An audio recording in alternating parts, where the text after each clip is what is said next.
The spiritual journey, well, I grew up going to all kinds of different churches with my folks and hearing all kinds of different styles of teaching until I was pretty much 13 or 14. Then I started daydreaming through church, never really paying attention. A lot of that, I guess, led to a point of view that I carried out pretty much until I got to know Micki. I stopped going to church when I was 16, pretty much started working all the weekends and everything, and didn't really start going back until we went to Columbus, but that was mainly because they said I could hit things with sticks. Drums. I was not raised in the church. When I was a child, the only experience I had was when I was 6 or 7, I think I went to a Lutheran church's VBS with our next door neighbors.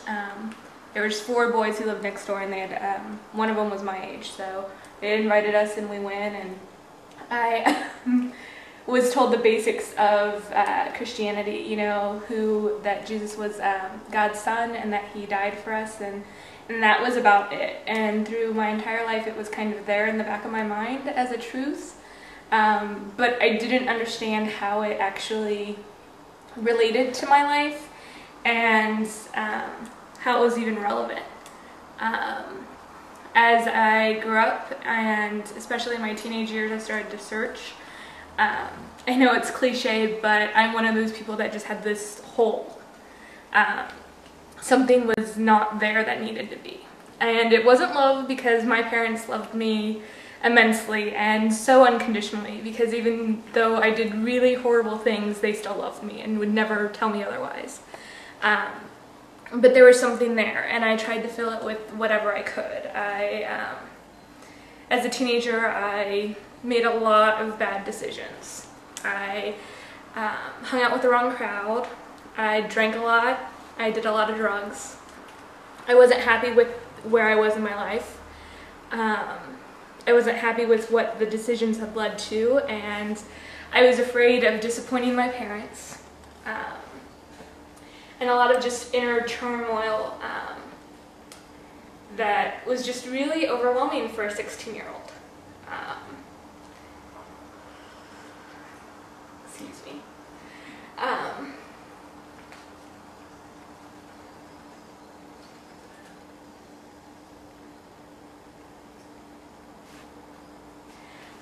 Just a lot of stuff that even as an adult today would be difficult for me to cope with and process through. And as a teenager, I made bad coping decisions. I was depressed, or that's what the doctor said. I was a cutter. Just kind of a way to release the emotions because I couldn't process them, so it was a way to get them out. I was hanging out with a guy who was 21, so I could drink as much as I wanted to, and hanging out with his friends, and I was in a situation where I was taken advantage of, coerced or manipulated into having sex. And although my parents had said, you know, don't have sex until you're married, they never really understood or explained, like, the emotional complications you have from that decision or that mistake. A trip to Nebraska to meet a friend introduced me to Joe, and I very insanely decided to drop out of college and move to Nebraska and move in with him. And everyone said that it was the biggest mistake I was ever making. And it might have been, except for the fact that God used it, even though I didn't even know who God was at the time.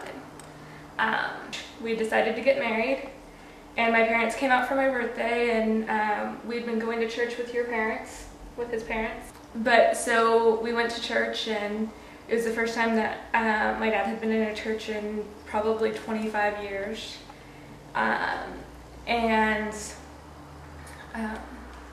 They went back to Ohio, and they had asked us, you know, if you're going to get married, where do you want to get married? And there had been a church that I'd gone to once when I was in high school for a Christmas service or whatever, with a friend I knew from school, and it was just down the road from where they lived, so they started going.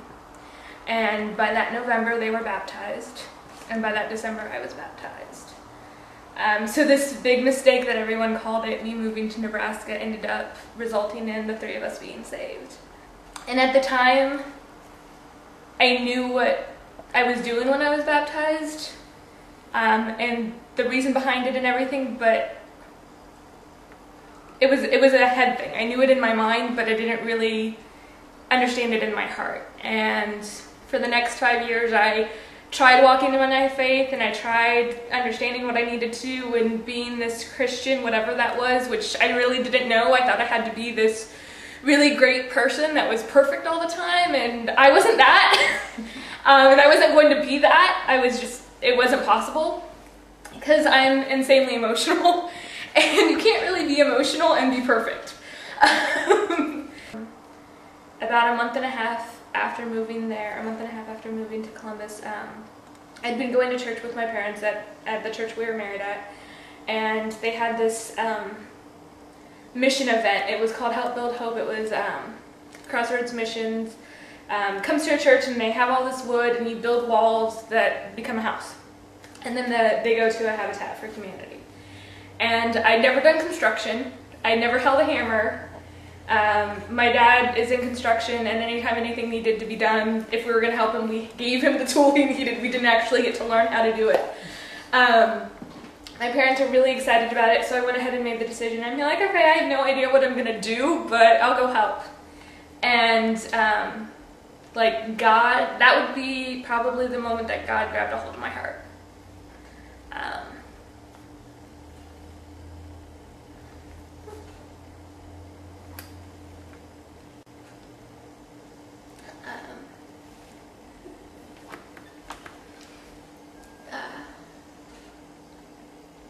So even though I've been a Christian since before we were married, I think that's when I would actually say I was a Christian, or truly gave my life to God. Because, I don't know, it was a moment that changed everything, and even in the moment I knew it was changing. Like, I knew that I would never be the same. After everything was done, we went outside, and while we had been eating and praying and everything, a couple of the guys had set the walls up to form the house. So we went through, and we got to write on the walls, and we got to actually walk through this house. Our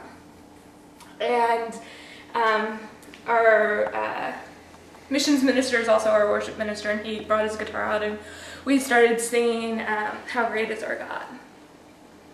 And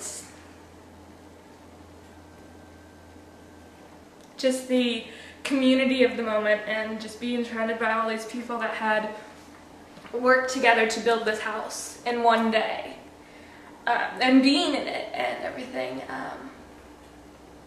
it was just incredibly beautiful. And it's when I knew that I would do whatever God wanted me to do. I would maybe fight it, but I would definitely end up doing it.